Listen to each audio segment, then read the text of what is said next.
There are 4 points of contact that you have to be aware of if you want your guitar playing to actually sound good. Point of contact number 1 is going to be how and where you hold your pick. So first you're going to take your index finger and your thumb and you're going to overlap them kind of like you're making an OK sign. And if you do this properly, your thumb should be pointing straight up and your index finger should be pointing straight down. You don't want this shape, you want this. Once here, simply take your pick and place it in between your thumb and your index finger, just like this. So now that we're holding the pick properly, the next thing we're going to do is make contact with the strings. And this is something, believe it or not, that a lot of beginner players get wrong, and that is that you only want to be grazing the tops of the strings. You do not want to dig so far down that your pick is touching your guitar. If you're picking like this, that's much too far. Rather, lightly graze the top of the strings. Point of contact number 2 is going to be palm positioning. So where are you placing your picking hand on the bridge of your guitar? And so you want to be conscious of your picking hand and don't let it creep up towards the neck. Rather, try to bring it back towards the bridge. Your third point of contact is going to be stabilizing your picking hand. So until we get into the more advanced stuff, you do have these 3 fingers that are free to do whatever you want. What a lot of players will typically do in the earlier stages of learning how to play guitar is curl these fingers up.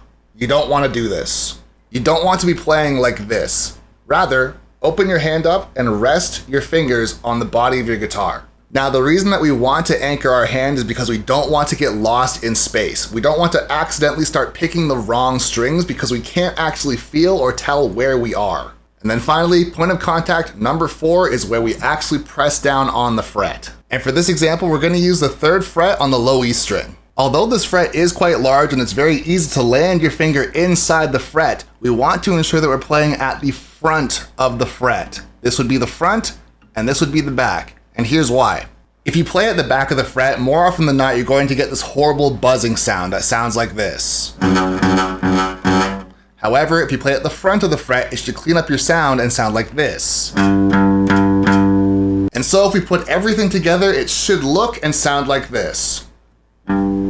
Incredible, I know. This is a fundamental building block that is non-negotiable when you're trying to learn guitar, and of course it applies for both electric and acoustic guitars.